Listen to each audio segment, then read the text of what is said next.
Aunty உன்னதான் பாக்கும். ஆமா. எவ்வளவு ப்ரோ? 500 ரூபாய் ப்ரோ.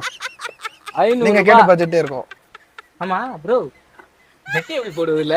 நான் ஜெட்டி போட மாட்டேனே. அதான் போட மாட்டாரே ப்ரோ அவரு. ப்ரோ கொஞ்சம் ஆர்டிஸ்ட் இந்த இடத்துல மட்டும் கொஞ்சம் தைச்சு தர முடியுமா? இந்த இடத்துல மட்டும் அது பண்ணி தர முடியுமா? முடியாது ப்ரோ. இதான் ப்ரோ மாடல். நியூ மாடலா இது? நம்மகிட்ட கலெக்ஷன் வந்து புதுசா. ஓகே. நல்ல பேண்ட் இருக்கா ப்ரோ? இது ஒண்ணு தான் ப்ரோ வந்தது. ஆமா எனக்கு வேணும்ல. ப்ரோ நாங்க ரெண்டு பேரும் ஒண்ணா போட போறோம். என்ன வேற லெவலுக்கு நான் வேணா எடுத்துக்கலாம் நான். எப்ப ரெடி காட்ற வாங்க ப்ரோ காட்ற ஒண்ணு பேண்ட்.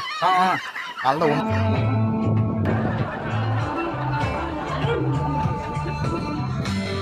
ட்ரையல் ரூம்ல போட்டு பாக்குறீங்களா?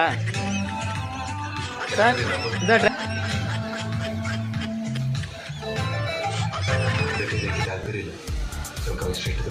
போட்டு பாத்தீங்களா? வேற லெவல்ல ஒண்ணுமே தெரியல. எல்லாம் ஓப்பனா இருக்குதா?